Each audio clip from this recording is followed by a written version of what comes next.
ပါရှင်မြန်မာနိုင်ငံခီးသွွားလုပ်ငန်းဥပဒေ2018အရသက်ဆိုင်ရာဒေသဆိုင်ရာခီးသွွားလုပ်ငန်းကော်မတီတွေကနေပြီးတော့မှထုတ်ပြီးနေတဲ့ခီးသွွားလုပ်ငန်းဆိုင်ရာလုပ်ငန်းလိုင်စင်မျိုးအကြောင်းကိုပြောပြပေးချင်ပါတယ်ရှင်မသိသေးရင်တော့အခုဗီဒီယိုလေးကိုဆက်လက်ပြီးတော့စောင့်ကြည့်ပေးဖို့ဖိတ်ခေါ်ချင်ပါတယ်ရှင်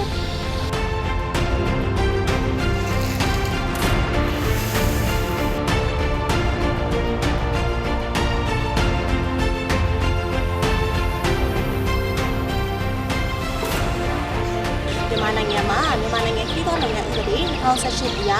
ဒီပေါ့နော်ခီးသွွားလုပ်ငန်းတစ်ခုချင်းစီကိုလုပ်ကိုင်တဲ့သူတွေကဆိုလို့ရှိရင်တော့ဒီသတ်မှတ်ထားတဲ့ဒေသဆိုင်ရာခီးသွွားလုပ်ငန်းကော်မတီတွေမှာလုပ်ငန်းလိုင်စင်မျိုးကိုရှောက်ထားရမှာဖြစ်ပါတယ်ရှင်အဲ့ဒီလုပ်ငန်းတွေကတော့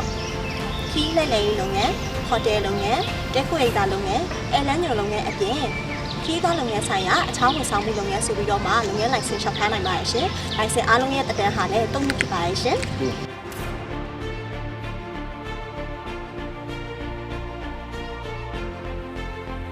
ဟုတ်တယ်တက်ခုရိတ်တာလောက်ကိုင်းတဲ့လုပ်ငန်းရှင်တွေအနေနဲ့ဆိုလို့ရှိရင်ဒီပေါ့နော်လုပ်ငန်းစတင်အကောင်ထဲမဖော်မီမှာဒီဟိုတယ်ဒါမှမဟုတ်တက်ခုရိတ်တာအဆောက်အုံဆောက်လုပ်ခင်ကြိုတင်ပြုချက်ကိုလွှမ်းမှာဖြစ်ပါရဲ့ရှင်ဒီအဆောက်အုံတွေကိုပြုပြင်မယ်ဆောက်လုပ်မယ်ဘုံနာမယ်ဆိုလို့ရှိရင်တော့သက်ဆိုင်ရာဌာနတွေရဲ့ထောက်ခံချက်တွေကိုတောင်းခံသွားရမှာဖြစ်ပြီးတော့ဒီလုပ်ငန်းလိုင်စင်လေးမျိုးနဲ့ပတ်သက်ပြီးတော့လိုင်စင်လျှောက်ထားမယ်ဆိုလို့ရှိရင်သတ်မှတ်ချက်တွေနဲ့အညီလျှောက်ထားနိုင်ကြအောင်လေမြန်မာနိုင်ငံခီးသွွားလုပ်ငန်းဥပဒေ2018မှာဖော်ပြထားပြီးဖြစ်ပါကြောင်းတင်ကောက်ပါအပ်ပါရဲ့ရှင်မြန်မာနိုင်ငံခီးသွွားလုပ်ငန်းဥပဒေ2018အခန်း7ပုံမှန်23မှာခီးသွွားလုပ်ငန်းလိုင်စင်တရရက်ကိုရရှိထားသူသည်အဲလမ်းညွန်လုပ်ငန်းလိုင်စင်မှအပအခြားခီးသွွားလုပ်ငန်းလိုင်စင်တရရက်ကိုအခြားသူတယောက်ထံလွှဲပြောင်းလိုပါကဒေသဆိုင်ရာခီးသွွားလုပ်ငန်းကော်မတီကိုသတ်မှတ်ချက်များနဲ့အညီလျှောက်ထားရမယ်ဆိုပြီးတော့သတ်မှတ်ထားပါရဲ့ရှင်အဲလန်းညုံလုပ်ငန်းလိုင်စင်ကိုလည်းအဲလန်းညုံနဲ့ဒေတာဆိုင်ရာအဲလန်းညုံဆိုပြီးတော့မှနှစ်ခုခွဲခြားထားပါရရှင်။ဝန်ကြီးဌာနအောက်မှာရှိတဲ့ခီးသွွားလုပ်ငန်းဖွံ့ဖြိုးတိုးတက်ရေးဗဟိုဌာန CTD အမှတ်40/42ဘူဆွန်ပတ်လန်ဗဘဲရန်မြို့နယ်ရန်ကုန်မြို့မှာအဲလန်းညုံလုပ်ကိုင်ခွင့်လိုင်စင်ထုတ်ပေးနိုင်တဲ့အတွက်ကိုလည်းဒူတွစ်စစ်ဆေးခြင်းလိုင်စင်တက်တွေကိုချိပပြုလုပ်ပေးလျက်ရှိပါရရှင်။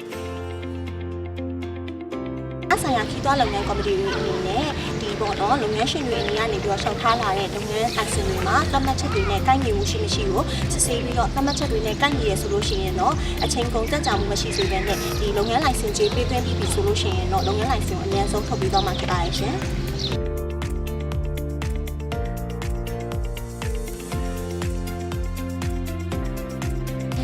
လုပ်ငန်းရှင်များအနေနဲ့လုပ်ငန်းလိုင်စင်လျှောက်ထားတာနဲ့ပတ်သက်ပြီးတော့မှကြိုတင်ပြီးတော့မှသိစေချင်တယ်ဆိုလို့ရှိရင်ကျမတို့ဝန်ကြီးဌာန website မှာရှိတဲ့ www.tourism.gov.mm မှာလည်းဒီ hotel နဲ့ခီးကနေပြီးတော့မှထုတ်ပေးနေတဲ့လုပ်ငန်းလိုင်စင်တွေအကြောင်းကိုဝင်ရောက်လေ့လာပြီးတော့မှဖတ်ရှုနိုင်ပါရဲ့ရှင်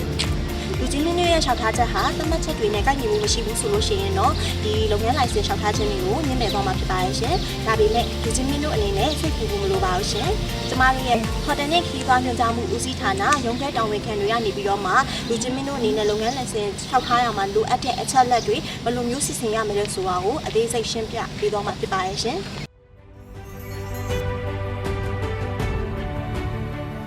ဟုတ်ကဲ့ဒီနေ့တော့ဒီလောက်ပါပဲရှင်။